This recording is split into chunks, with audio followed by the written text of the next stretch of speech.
โรงเรียนการเมืองการปกครองแขวงสารวัตรได้จัดพิธีเสื่อมซึมมติกองประชุมใหญ่ขององค์คณะพรรคแขวงครั้งที่10ติดพันกับการลามุนเสือวันครูแห่งชาติลาว7ตุลาครบรอบ31ปี7ตุลา1994 7ตุลา2025โดยให้เกียรติเข้าร่วมของทานจันทวรศรีหจักรหัวหน้าโรงเรียนการเมืองการปกครองแขวงสารวัตรท่านนางมณีทรงฤาษีสมุทรอดีตหัวหน้าโรงเรียนการเมืองการปกครองแขวงมีอดีตหัวหน้าโรงเรียน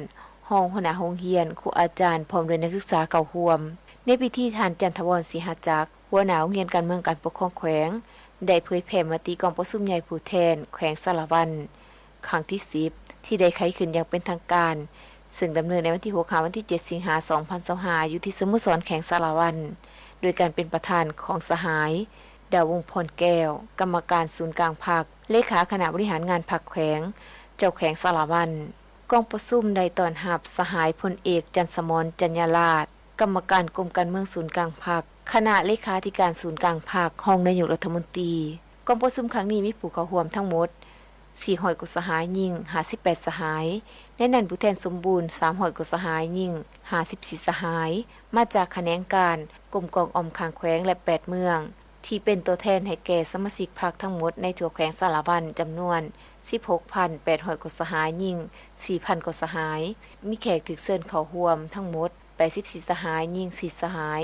กองประชุมครั้งปฐมฤกษ์ของคณะบริหารงานพรรคแขวงสารวัตรครั้งที่10ได้เป็นเอกสารเลือกตั้งเอาคณะประจำพรรคแขวงสารวัตรจำนวน11สหายหญิง1สหายประชามติเอาเลขาห้องเลขาคณะบริหารงานพรรคแขวงและเลือกตั้งเอาประธานห้องประธานคณะกวดกาพรรคแขวงพร้อมทั้งกองประชุมยังได้เลือกตั้งเอาผู้แทนสมบูรณ์และสำห้องไปร่วมกองประชุมใหญ่ผู้แทนทั่วประเทศครั้งที่12ของพรรคซึ่งมีผู้สมัครทั้งหมด31สหายหญิง3สหายเลือกได้จำนวน26สหายหญิง3สหายอีก5สหายเป็นผู้แทนสำห้องในโอกาสดังกล่าวท่านนางมณีทรงฤาษีสมุทรอดีตหัวหน้าโรงเรียนการเมืองการปกครองแขวงได้ให้เกียรติหวนคืนมูลเสือของวันครูแห่งชาติ7ตุลาซึ่งเป็นประวัติศาสตร์ที่สำคัญของศาสตร์ลาวเฮาได้หมุนเวียนมาบรรจุครบรอบ31ปีครูได้มีบทบาทสำคัญในการสร้างอนาคตให้คนแต่ละรุ่นเพื่อประกอบส่วนเขาในภารกิจปกปักรักษาและสร้างสรรค์พัฒนาประเทศชาติให้เจริญรุ่งเรืองจนถึงสังคมขนานนามว่าครูแม่นคนของพรรคครูแม่นวีรกรแห่งดวงวิญญาณครูแม่นแม่พิมพ์ของชาติครูแม่นพ่อแม่ผู้ที่2ของเด็กครูแม่นผู้ที่มีความรู้และประสบการณ์ที่สามารถถ่ายทอดให้แก่ผู้อื่นครูคือผู้นำพาการเปลี่ยนแปลงใหม่และอื่นๆเมื่อทบทวนเบิ่งแล้วจะเห็นว่าภาระหน้าที่ของครูแม่นมีความสำคัญหนักหน่วงและมีเกียรติสง่าราศีตลอดระยะผ่านมาด้วยความเสื่อมมั่นต่ออุดมการณ์ของพรรคครูอาจารย์และผู้บริหารการศึกษาได้ผ่านปัญหาอุปสรรคนานาประการ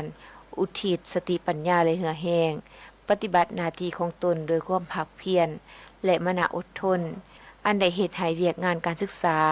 และพัฒนาทรัพยากรมนุษย์ได้ขยายตัวทั้งด้านปริมาณและคุณภาพครูอาจารย์หลายๆคนได้กลายเป็นครูสอนดีสอนเก่งมีบทบาทสูงขึ้นในสังคมและในตอนท้ายก็ได้มีการมอบของขวัญให้ครูอาจารย์ภายในโรงเรียนตืบอีก